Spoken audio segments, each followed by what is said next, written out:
Not yet. All right. You are technically live. Where's the freaking link? Don't do this to me. Okay. Control C. You can say something. Let them know that we're Okay. Are we on the old channel, or are we on the same channel, or It's a different? new link. It's a new link. Okay. I don't know if there's anybody watching it or not. All right. Wait for me an email. I'm going to be sending out a new link. Sorry about this. I will post it in chat, and for the class, I'll post it. I'll send out an email to the entire class and an announcement. Sorry about this. Okay, email is sending now.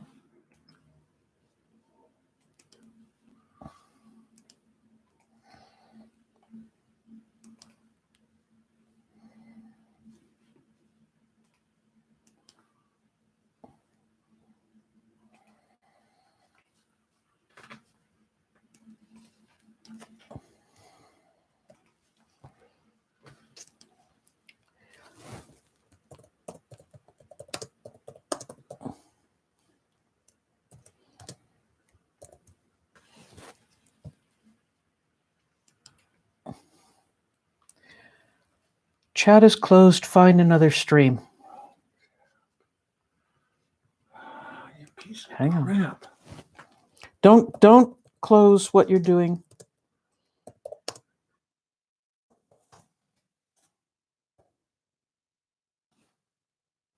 Okay. You're on screen. You can talk. Right. There are 5 watching. Okay.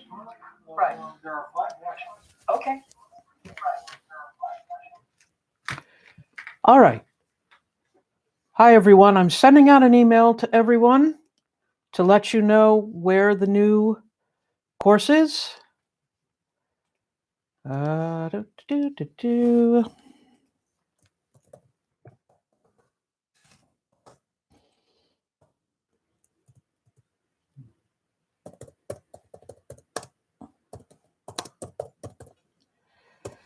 Okay. Is it still on my channel, Jerry? Yes. So if the people... That's why we've got 6 people watching. Okay, so if you're subscribed to my channel, then you'll see it there, or you'll get a notification.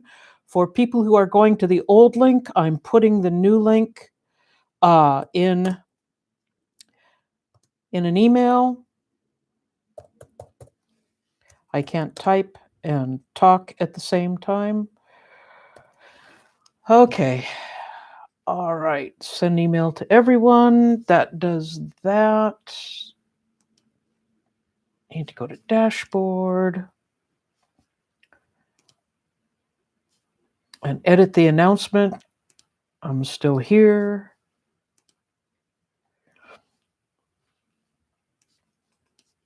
I actually have 1 thumbs up already. Okay.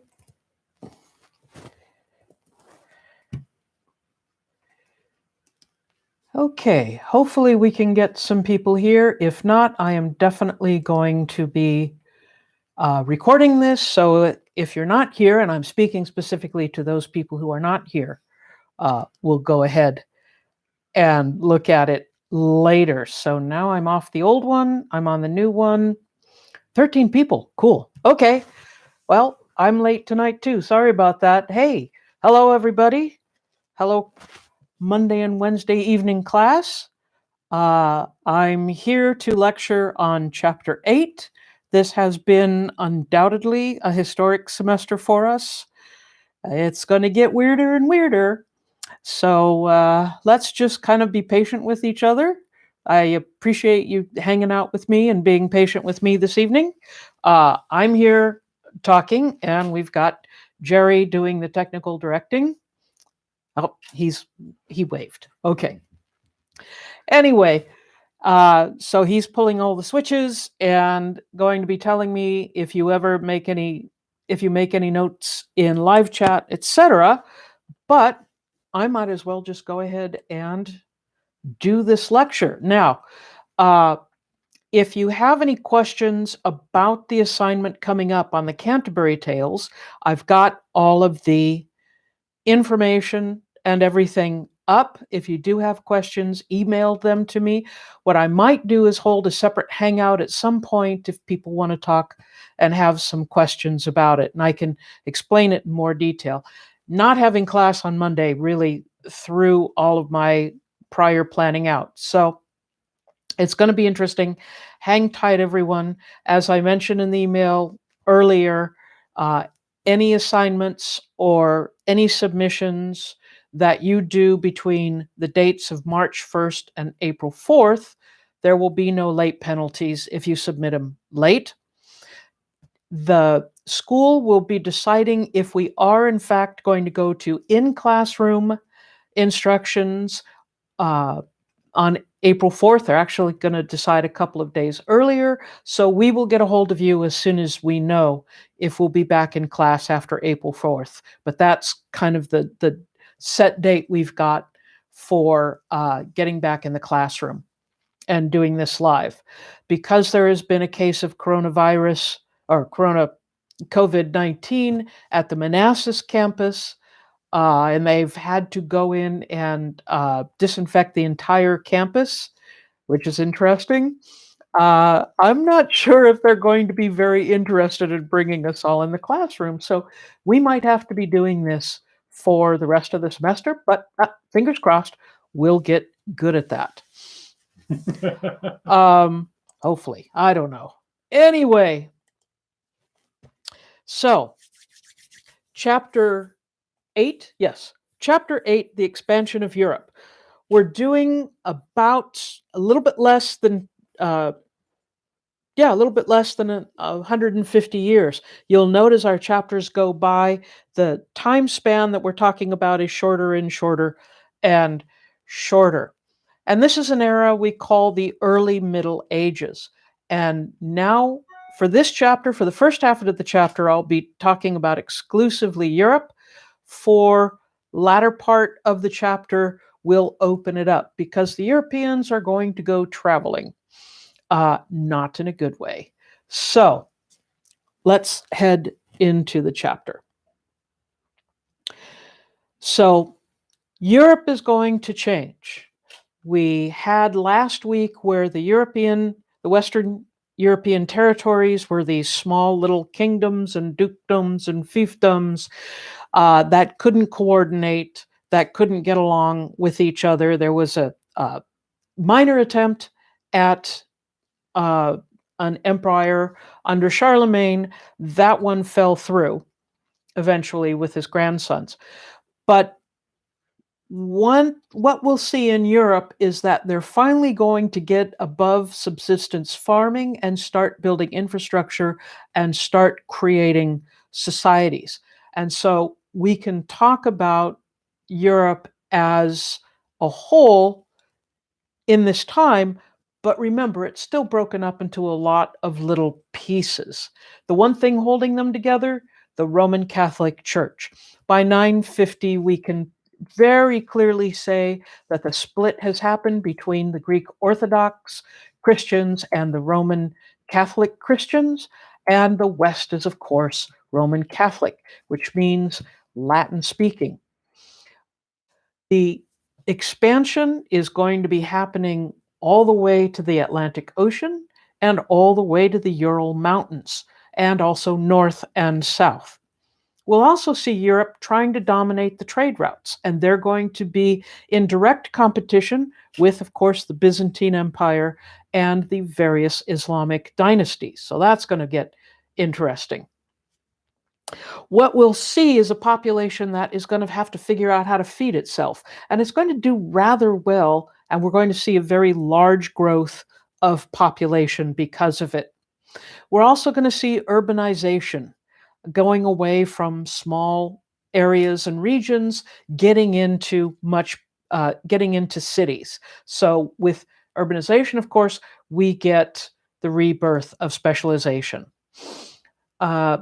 Most of the monarchies that we're talking about are territorial, very small territories that will get bigger as time goes by. But we are also going to see how the society breaks apart, how it stratifies into multiple different classes, extremely vertically organized, but we're going to see a whole new class show up. So we'll get to talk about them quite a bit. So Europe is this weird patchwork of all of these different, you can't even call them countries, little kingdoms. And they're organized on a very regional uh, methodology, because there's not the communication. They can only rule those areas that they have direct control over. And so we're not seeing very big properties of these people. I'm going to start in the very east with the rise of the Ruse people. Now, the Ruse were a group of Vikings that had moved from the Baltics, moved south into Eastern Europe. And they'll take the city of Kiev by about 1000 CE. And this is going to allow them to build a trading network that goes all the way from the Baltic to the Black Sea. They'll be trading with most of Western Europe, and also with the Ottoman Empire, and also with the Islamic dynasty, the Abbasid dynasty down in Baghdad.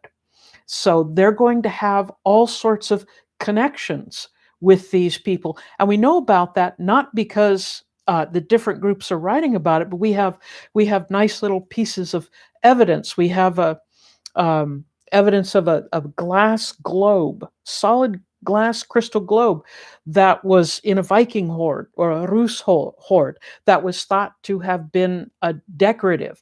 But then they realized that that was how they made magnifying glasses. So it was an actual magnifying glass that they had gotten in Constantinople.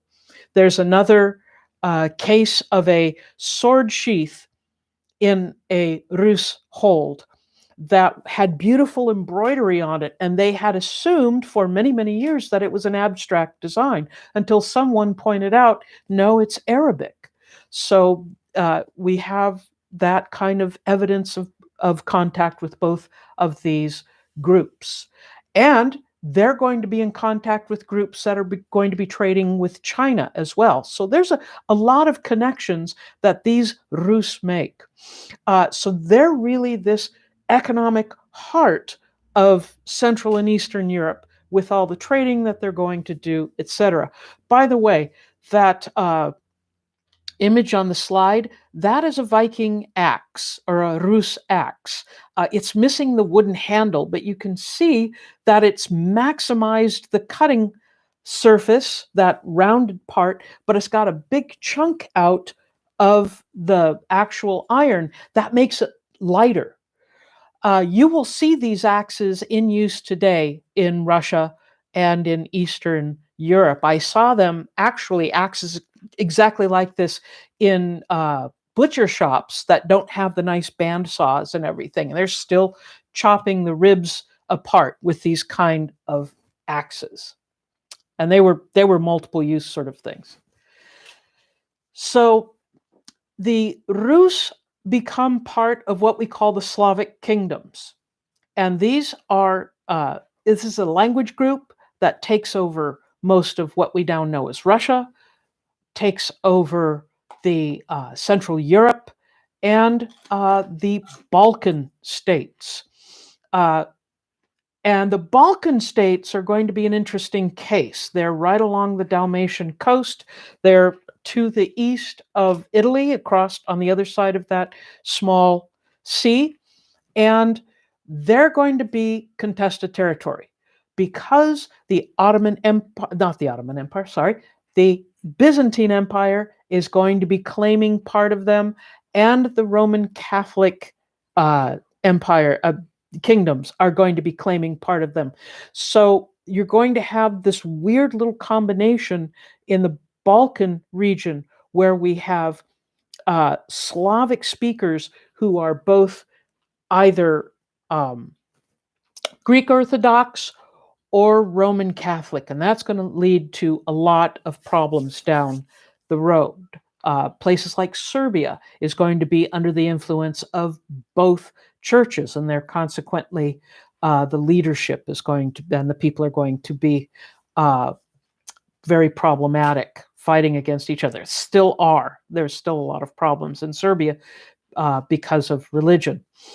The group that's going to come out of Finland called the Magyars are going to settle in the area we now know as Hungary. Now, these people were mainly horsemen. They became mercenaries, but they settled down around in the Danube Basin, which was very fertile area, where they raised livestock and eventually became one of the important grain-growing regions for the rest of Europe. And they will adopt Roman Catholicism, so they'll become part of the Latin Church as well. So we have to talk about the changes that are going to come in agriculture. If you recall, in the ancient Roman Empire, they had slaves to do all the work. They were also in the Mediterranean, which has a very different climate than the areas we're going to talk about now. And so those two differences are going to make all the difference in how these different societies in Western Europe are going to develop. For one thing, without the slaves, they have to get more food with less labor. So they're going to invest in labor-saving devices, and that's what we're going to talk about now. The soil is different in Northern Europe. It's much heavier, much wetter. It's been, very little of it has been plowed before, so the root system is just ancient and has to be broken up. Now, you could do it with a pick and shovel, but it would take forever. And if you had a lot of slaves, you could have them do it. We don't have those slaves now, so we have to go to technological advances.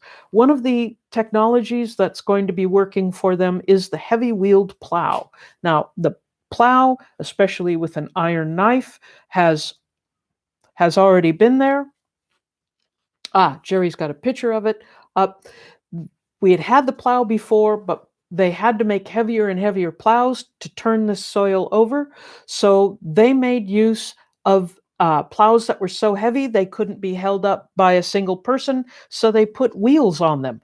So it was easier for these horses to pull. Go ahead and stay on that picture, Jerry. Can we go back one? Back to what's the Book of Hours? Yeah. Duke de Berry. The first plow picture you had. Yeah. Another thing that they developed, if you look around the horse's neck, you will see horse collars, those big leather padded, also wooden framed horse collars that allow the horse to pull without choking it. If you've got a rope around its neck or even a chest band, it's going to choke the horse like that. That's a much older picture, and you can see that horse is not doing so well. Can we go back? Mm-hmm, we will. Anyway, so that horse collar is allowing the horses to do a lot more work, pull much harder, and pull in tandem. Also, we had to recreate those harnesses. The harnesses are there so that the traces don't get caught up in the horse's leg and doesn't slap them in the butt. If you know anything about horses, they usually get a little bit frightened if they get slapped in the butt. And, so you definitely want to keep those traces, that harness, away from the horse. And you will see right behind the horse the object known as the whipple tree that will spread out those harnesses and keep the horse from getting caught in them. One other thing you're going to see the horses put on the horses is iron horseshoes. There had been some different types of horseshoes used before, but definitely the iron horseshoes are going to allow the horse to use its feet and keep traction better. And also, it's going to keep that hoof from splitting. A horse's hoof, if you look into the anatomy of a horse, that horse's hoof is its middle finger. It's like the fingernail of its middle finger. And so they split easily, they grow continuously. If they are not carefully trimmed, they grow out and around, and pretty soon the horse can't walk on them anymore. So taking care of those horses' hooves became extraordinarily important. The people got labor-saving devices as well.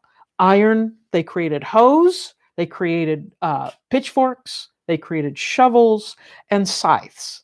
Now, scythe is, let's see now, if you remember at Halloween, sometimes you see guys called the Grim Reaper, and they've got the hood on and everything, and you can't see the face, and they've got this weird crooked stick with this big long blade on it. That's a scythe.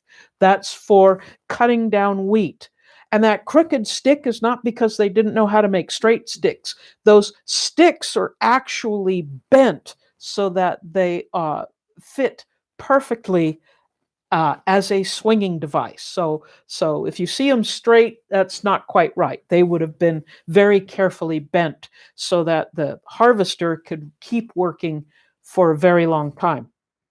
Another thing that they're going to come up with, the wheelbarrow. You don't have as many people to carry things, and there are times when you don't want to hook up the horses, and so here you go, a wheelbarrow, and a single person can carry a lot more with just themselves. And a harrow. Jerry, can you rig up that picture of the harrow for me? You don't know what it is? No. Okay. One of the ones you had? Let me go forward. I promise I'll come back to this slide. There's the horses, Oh, I know. the horse harness, Okay. and the whipple tree. I got it. That's how the oxes. Okay, there's the harrow. That's the Duke de Berry's picture, the Book of the Hours. So, this is a great illustration. This was the gentleman who owned the castle and all the land had this painted to illustrate what happened on the land. And you see the guy in the blue. He's in the front.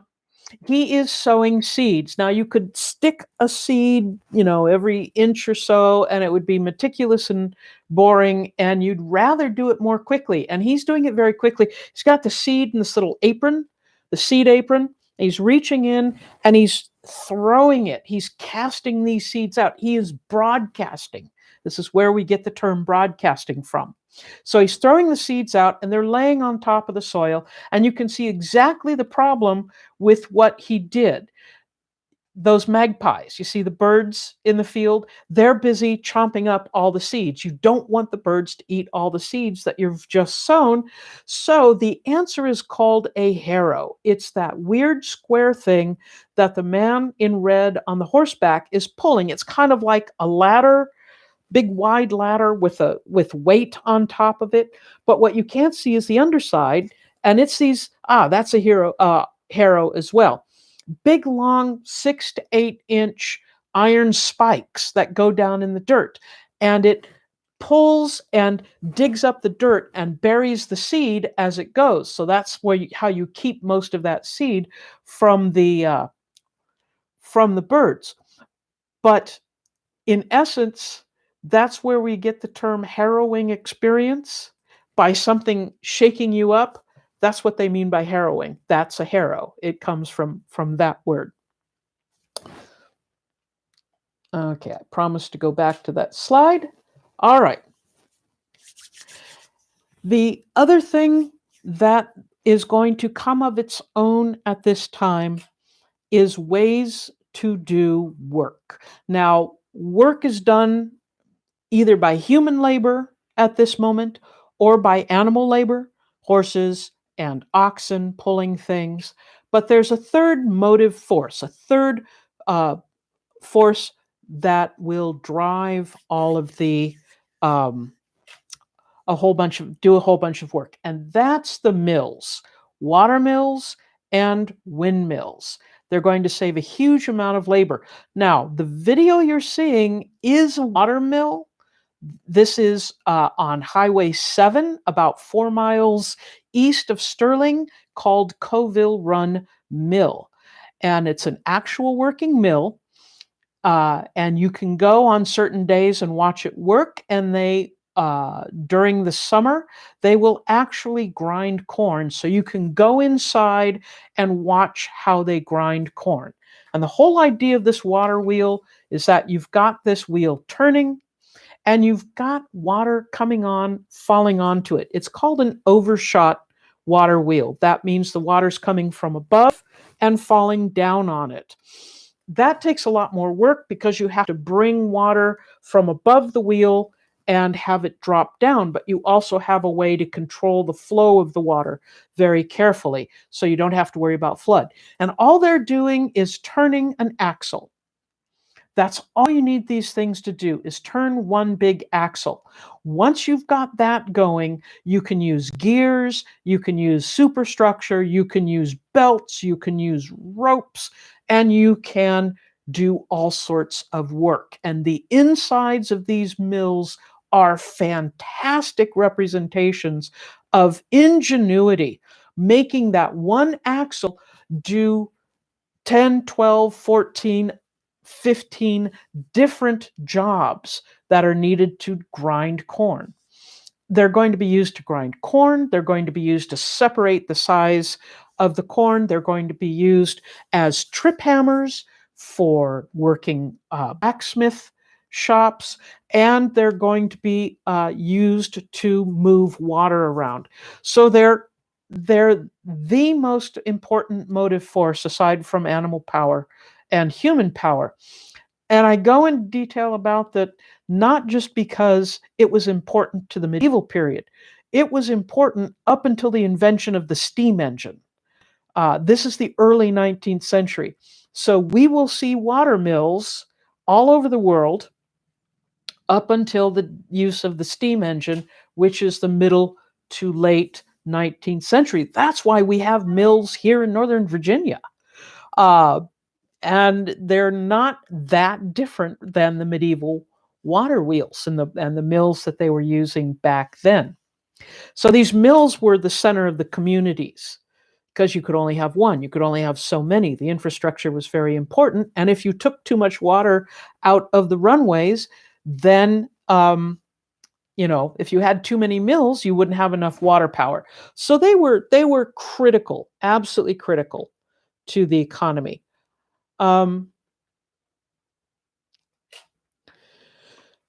So what's going to be happening in the period we're talking about is a change of climate, a natural climate change, one that had happened. And so between the years 1000 and 1300 CE, we're going to see a warming trend, which means that they can grow crops further and further north. It also means that the areas in the Mediterranean are going to get drier and hotter and won't be able to produce that much. So this growing season is going to really benefit Northern Europe, but be very problematic in places like the very southern portion of Italy. And we know it was warmer because of the descriptions of the crops, that all of a sudden they're growing grapes in England, which is a place that is still too cold to grow most varieties of grapes. But the varieties of grapes they described in the Middle Ages that grew in England were ones that don't grow there now. And so we can really trace these climate changes if we're looking at diets, etc. I talked last time about all the Viking raids and what a difference this made in Europe. Once those Viking raids slowed down by about 1,000 of the Vikings settled down and colonized areas, we're going to see major investment in this infrastructure, in mills, in planting, in everything that's going to happen. The monasteries are going to be the big movers of this new technology. They're going to be the people writing it down. By writing it down, by doing these tests, by keeping track, they're going to be doing trial and error and coming up with better ways to grow these things. So they're going to reflect the storehouses of information, not just for spiritual aspects, but also for just good old practical uses. The lords of the manor, which we're going to talk about this system later, that system is going to be creating a desire for more and more production. So the lords of the manor are going to be investing in this infrastructure. And so this investment is going to pay off in increased productivity. And we'll see more and more crops grown. That's going to increase the population. Another way, aside from technology, that they're going to increase production is the three-field system of crop rotation.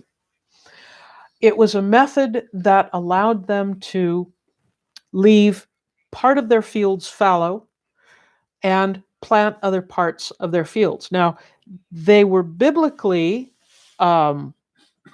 encouraged to leave half of their fields fallow and the other half planted in certain years.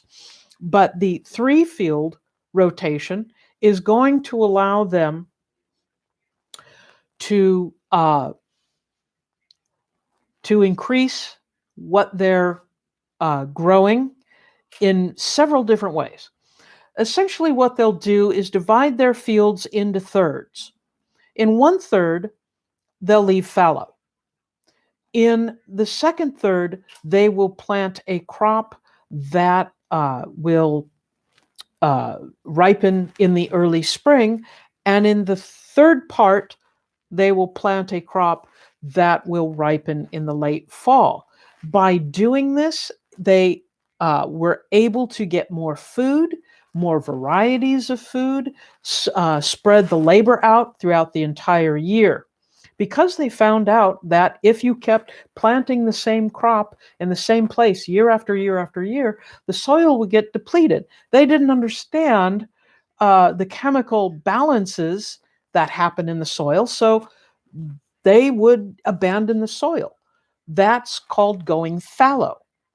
They would let naturally stuff would rise up there, and they would let the livestock graze in that area. And of course, when you've got livestock grazing, what do you get? Poop, which is a wonderful manure. So by grazing, you're encouraging the animals to poop there, and you're getting more fertilizer into the soil, more nitrogen into the soil. The next crop would be a crop that they would call winter crops, mainly legumes and oats. Now, the oats, the people didn't eat like we do. They fed it to their animals. Oats inspire, as plants inspire the atmosphere. The atmosphere is 60% nitrogen, but the oats don't use all that nitrogen. So they move it down into their root system, and it becomes nodules of pure nitrogen in their root system. And so when you harvest the oats, the roots stay in there and get plowed into it. And then you get the planting of the wheat. Wheat was the important cash crop. Wheat was the most important thing they grew. And so they needed it to grow as best as possible. Wheat loves nitrogen. It was the crop that drained the most nitrogen out of the soil. So on this third rotation, you had soil that had been fallowed and pooped on. Then it had been grown with a different crop that left nitrogen in the soil. So now this soil is perfectly primed for your wheat crop. And by doing this trial and error, trying to figure out how this system would work, they came up with a system that worked particularly well.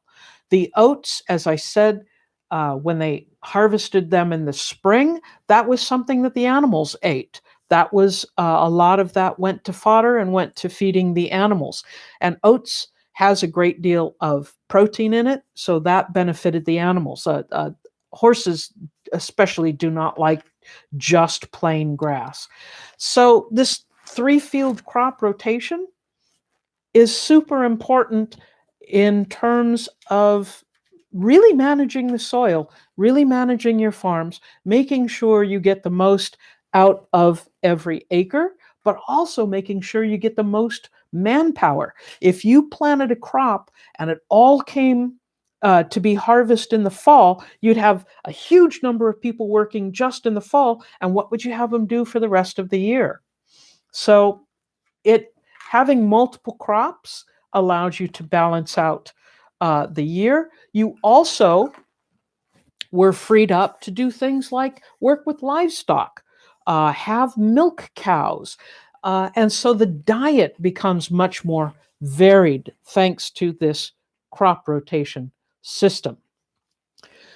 So I talked about urbanization, and we talked about that chapters ago, talking about how when you get an urbanized society, not everyone is growing food, and so they're specializing. This is going to happen again in the early Middle Ages, that we're going to see a replication of this happen then. And towns are going to grow up. Towns were necessary for people who worked in different skills than just growing, but it also became the place that currency was moved around.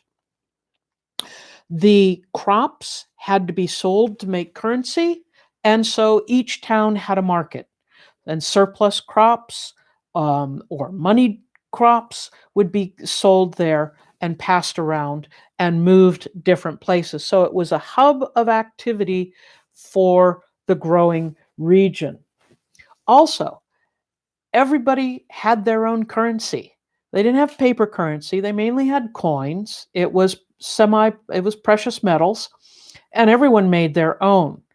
And so trying to figure out how much this coin from one section is worth compared to how much this coin from another section is worth took some real thought, some real care in what they're doing. And you needed money changers, because in some places you would bring money from elsewhere and you couldn't spend it there. So you had to find someone who was willing to change your money. If you ever traveled in Europe, before the EU, you had to keep constantly changing your francs to groschen, to all of these different currencies. Now the EU is one currency. It's not as bad, but there are other places that you do have to keep changing your currency. But this is going to start one of the pernicious and not so good aspects of what's happening in the Middle Ages. That's going to go down through history, and that is the birth of anti-Semitism. In the Bible, there was an injunction against charging other people interest for monies loaned. And there's no point in loaning money if you can't charge interest. It's known as a gift. And so, if the Christians are not allowed to loan each other money, but people need loans, especially business people, how do you get those loans? Well, that same injunction against loaning money did not affect Jews. And so Jews would become pretty much the bankers of Europe. They would be the ones handling the currency, and they would be the ones creating networks of what were essentially banks, because the Christians couldn't lend each other money. There was a moral stigma against it. And so the Jews are going to fill that position. There's also going to be rules against Jews owning land or working in certain aspects of industry. And so they're forced to make a living as best they can. And this is going to be one way they're going to do it. And they're going to be connected city to city in various networks so that they worked like banks work today. If you were a salesman, you were a businessman, and you were going someplace, 300 miles away to buy some salt or whatever to bring it back to your town, you didn't want to go someplace with an empty wagon and a jingling purse. You were set for robbers. They would, oh, okay, yeah, this guy's going to buy something, and he's probably got money. Well, you could go to your local Jewish banker. You could give him the money, deposit the money with him, and he would write a note, and you could take the note to wherever you're going, and you would find the member of his network, and you would give him the note, and that person would give you the money, and then you could buy your goods and take them back home. So it was a necessary part of doing business. But it becomes a problem, and it becomes why Jews will become a target for violence later on. It's going to start these negative conspiracy theories about Jewish bankers and Jews have all the money, etc., etc. The reasons for these anti-Semitic ideas goes away in around the 17th, 18th, 19th century, but the attitudes still stay. So those medieval trade routes are all over Europe. This map shows a whole bunch of different ones, and you can see the sea routes, and you can see the green that looks like highways. The problem with that is that it shows them like roads, but a lot of the movement that happened throughout Europe was by river. It was much easier to load goods in a boat and paddle that boat elsewhere. And they started building canals as well to help that.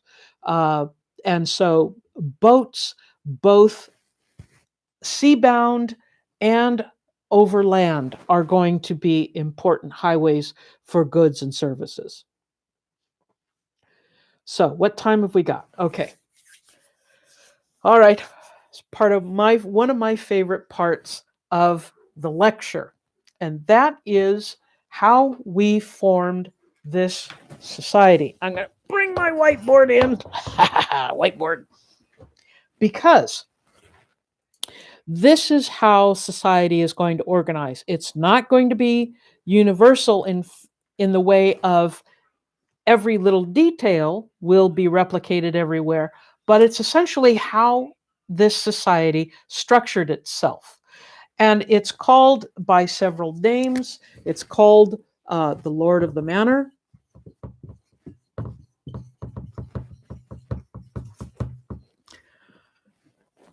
Which is kind of awkward to talk about.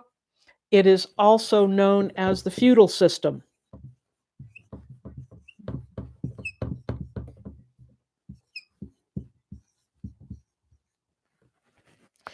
And this is basically an establishment in which you have one family on top, generally speaking, and they will be the lord of the manor or the king, and then they will have the rest of their region that they rule over organized in a very different way. And I'll show you how that is done.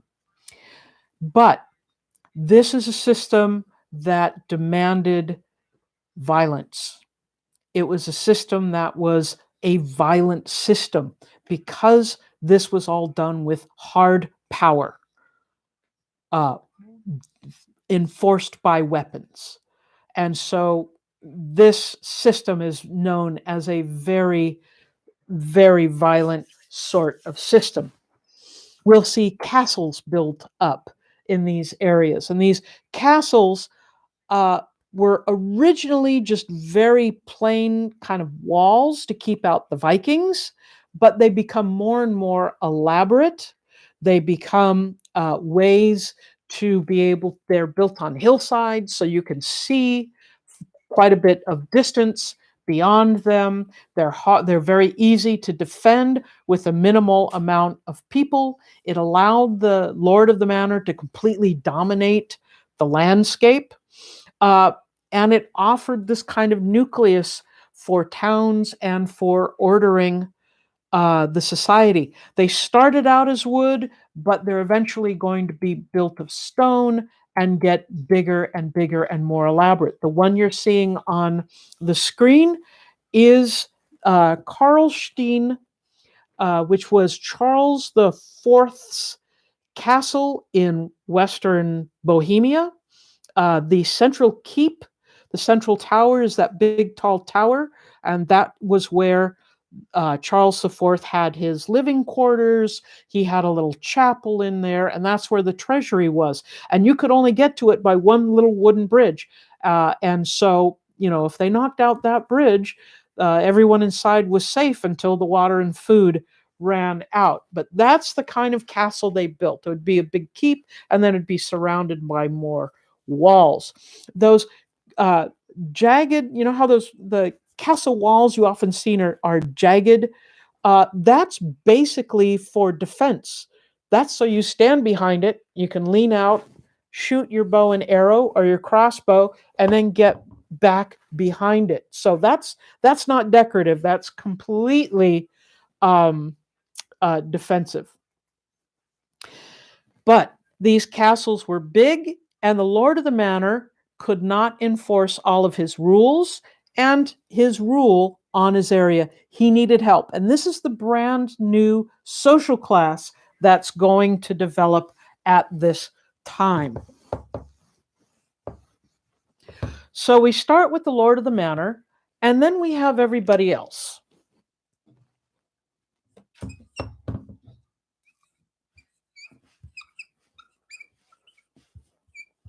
The peasants.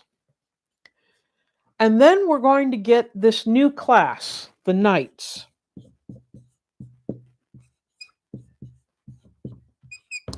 They're going to be the ones helping the lord of the manor enforce his policies or gain more land, because you see, land is the only wealth in this society. And how do you gain more land? Well, you take it from your neighbor. And so these guys are going to be very, very good at fighting. In fact, that's all they're going to do. This society was based on mutual. I'm sorry? I have a question? No, I was just going to show you a picture. Oh, okay. Yeah, there's the knights.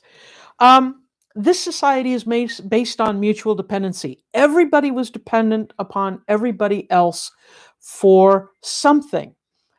And so it's basically got this really nice ordering of everything that's going to happen.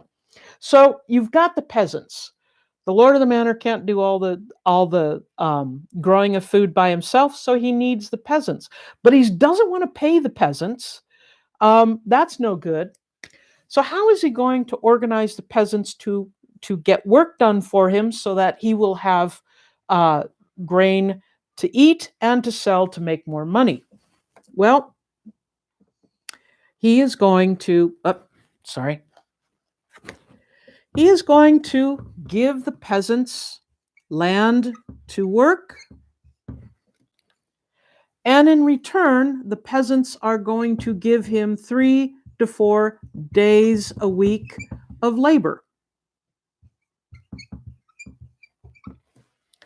So the lord of the manor is dependent upon the peasants to work his land, and in return, the peasants work so many days of labor for the lord of the manor and so many days for themselves. So the peasants are able to feed themselves. They're also the experts at growing these things. So, you want to give them the benefit.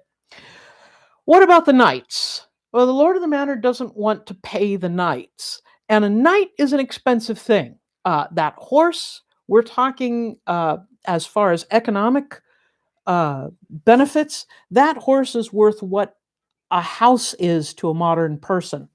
The sword, the armor, the lance, those are worth what you would buy a very nice SUV with. The lord of the manor doesn't want to be out that kind of material. And so he's going to grant to the knight his own land, so the knight can have land to grow the grain, to make a profit. And what does the knight give back to the lord of the manor? Well, his life.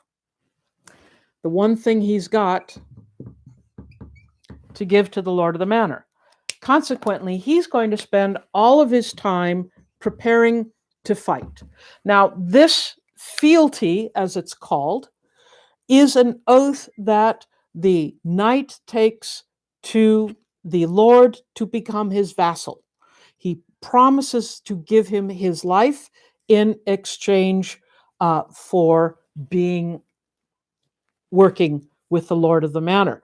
This was not a contract that called for money to be exchanged. In fact, that would have been extraordinarily revolting to these knights. They fought for honor, they fought for duty, they fought for fealty. And this is going to be very important later on in this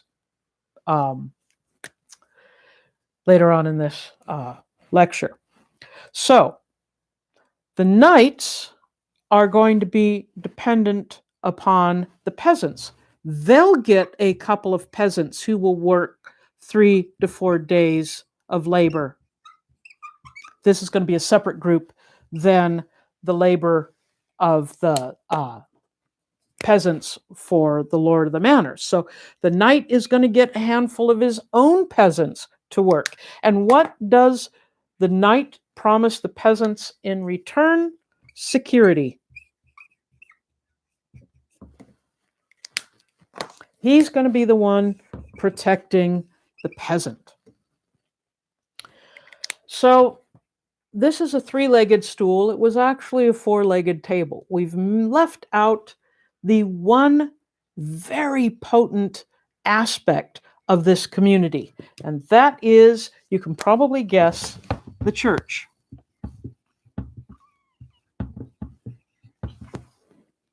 They are going to be equally as important as everyone else in this situation. So, but they're going to be offering and taking things from all of these people. Sorry, I couldn't reach it. All right. So the Lord of the Manor is going to be sending money to the church to support it. Also offering protection, because the church has no army to give him. So they're going to be getting these 2 things from the Lord of the Manor. The knights are going to be offering protection to the church. They're going to be helping the church out. And the peasants will be worshiping at the church and presenting the church with tithes, which is an old-fashioned term for 1/10. So 1/10 of everything they grew that didn't go to the Lord of the Manor or the knights would go to the church. What did the church offer in return? Something that was as important to these people as almost anything else, and that was salvation. They offered salvation to the peasants, to the knights, and to the Lord of the Manor.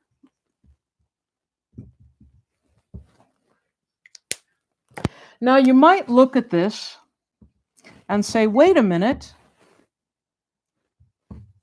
the Lord of the Manor seems to be getting off easy. I normally do this on a bigger board, so it doesn't look quite so crushed together.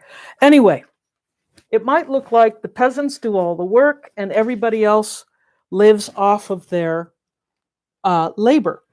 Yes, but they had land to work. They fed themselves. They lived a fairly independent life. And as the church would tell them, they are living humbly and in reflection of Jesus of Nazareth. And so consequently, they're the ones that have the least need for salvation, as opposed to the knights.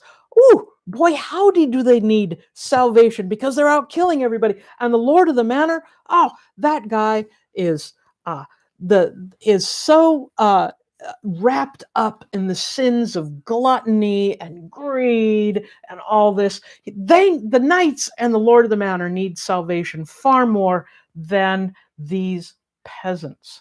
Now, a couple of separate items out of this. The cities. Cities are independent from the Lord of the Manor. See, the Lord of the Manor has his region.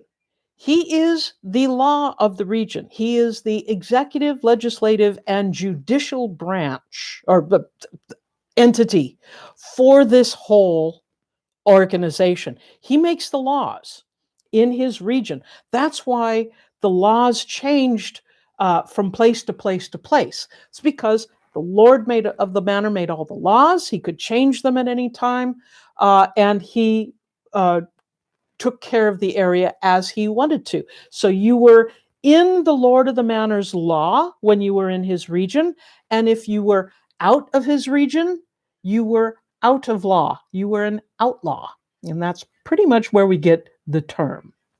So what about the cities? The cities were under contractual obligation with the Lord of the Manor. The Lords of the Manor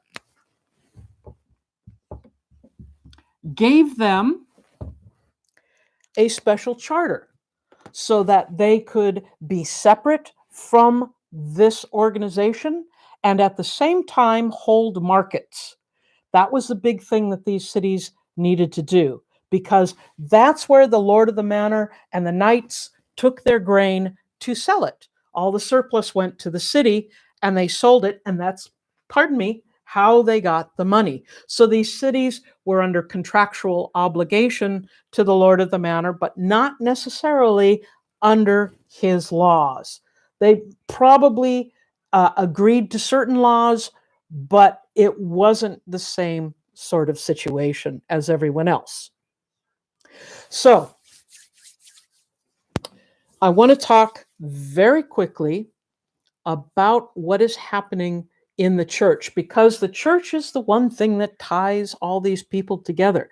The church is the only entity in which they spoke and read and wrote Latin. So everyone from one end of Europe to the other could understand this written language, but they didn't necessarily understand the spoken language, and they didn't speak everyday Latin in every day. They spoke their own languages, whether it be Slavic, Germanic, Scandinavian, or Romance languages. So the papacy is going to grow to this time. It's going to grow in power. But remember, the church has no military. It depends entirely on the Lords of the Manor and the knights to protect it. The Lords of the Manor and the knights have hard power. The church only has soft power.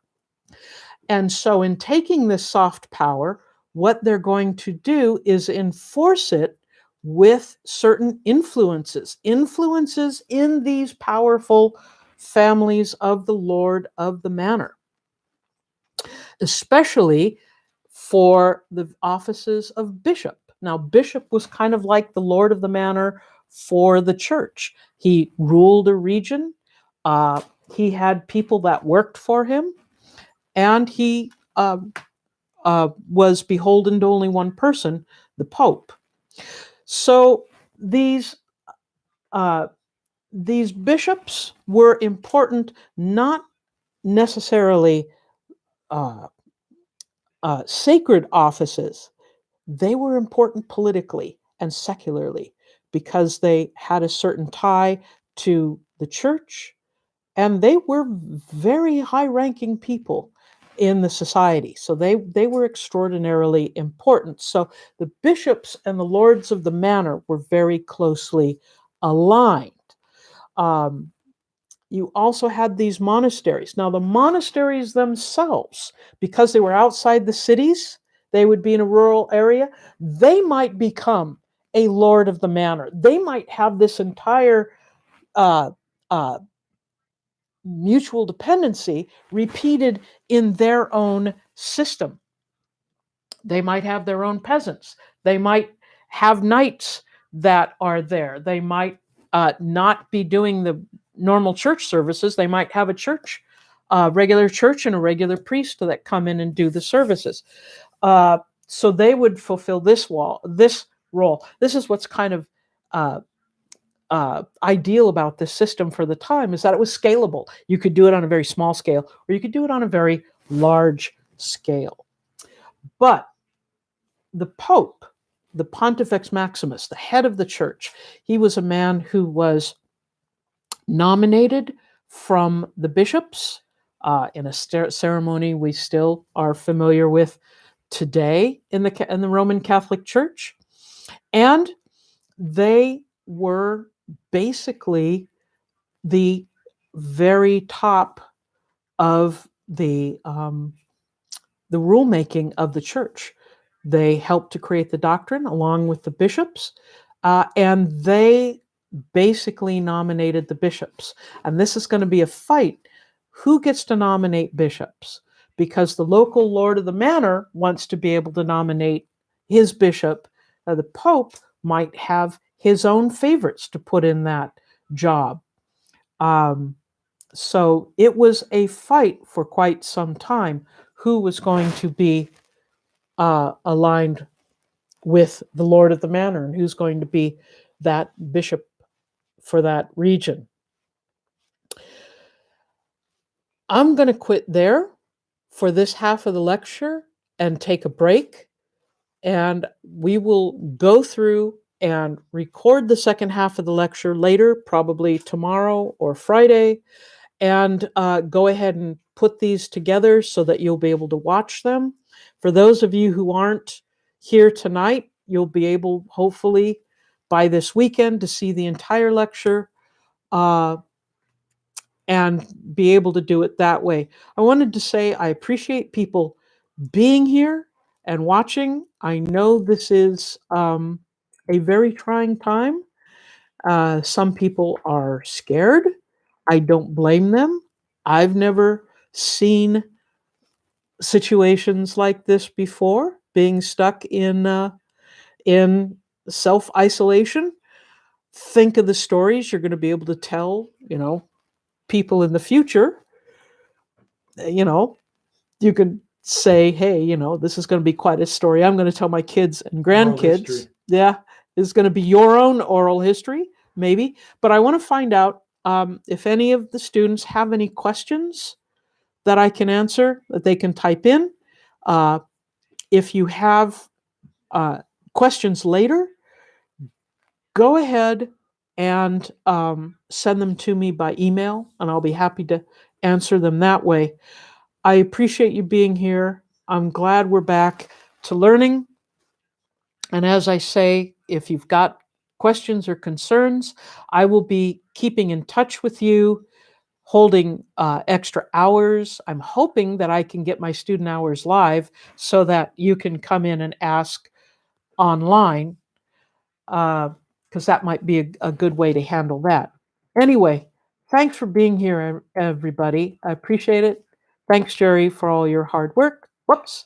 Oh, Ahmed has questions regarding the new assignment. Let me talk about this for a little bit, and we'll edit that out. Hang on a second. I got to do something.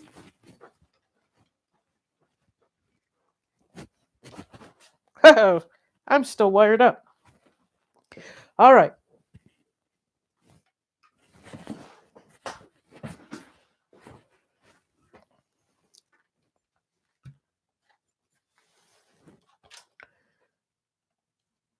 Well, I need to hang on a second.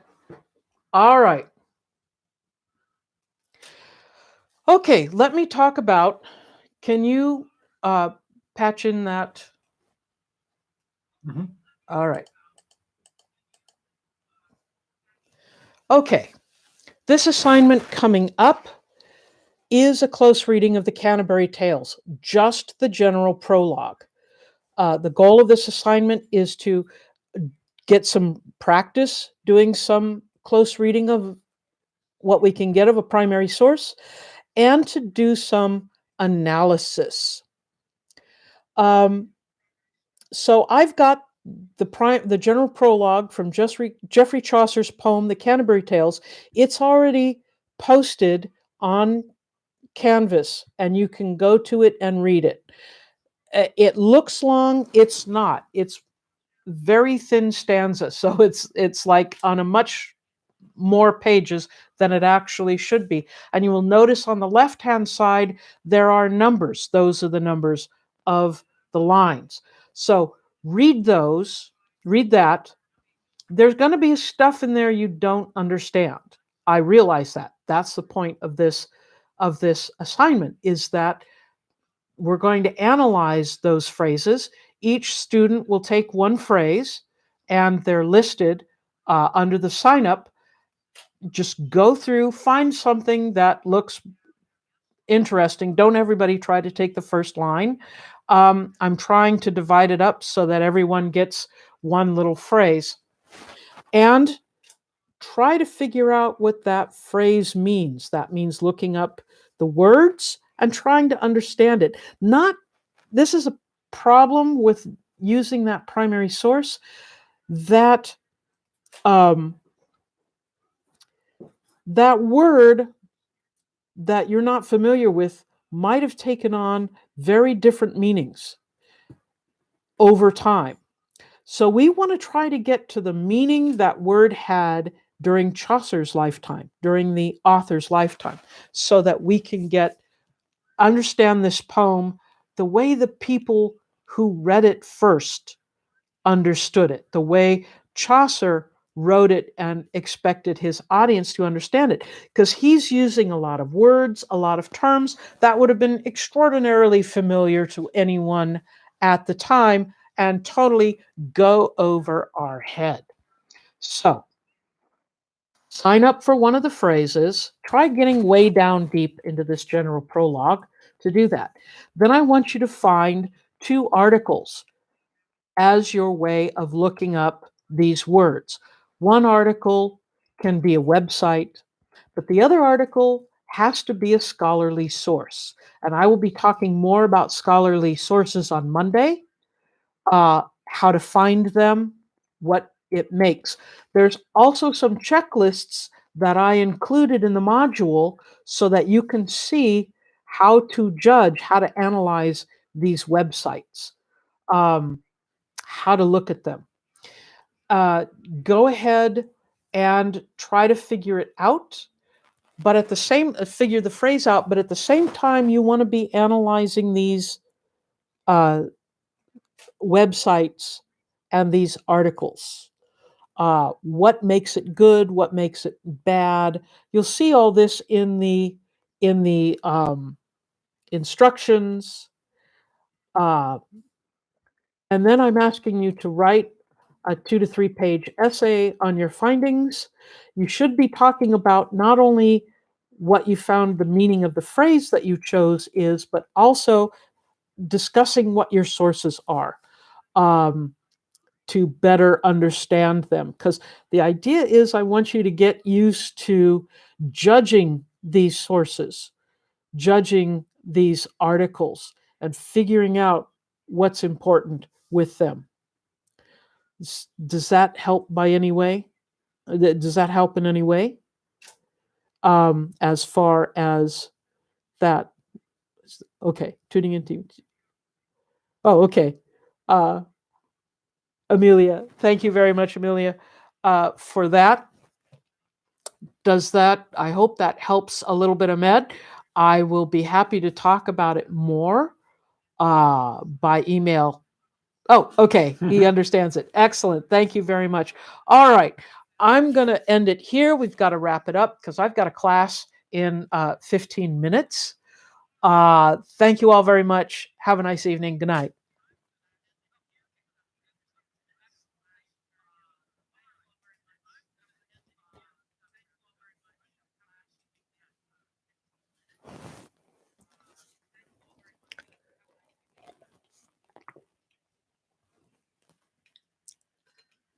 Here, I can't figure out how to exit. Oh, God. There's so many things open.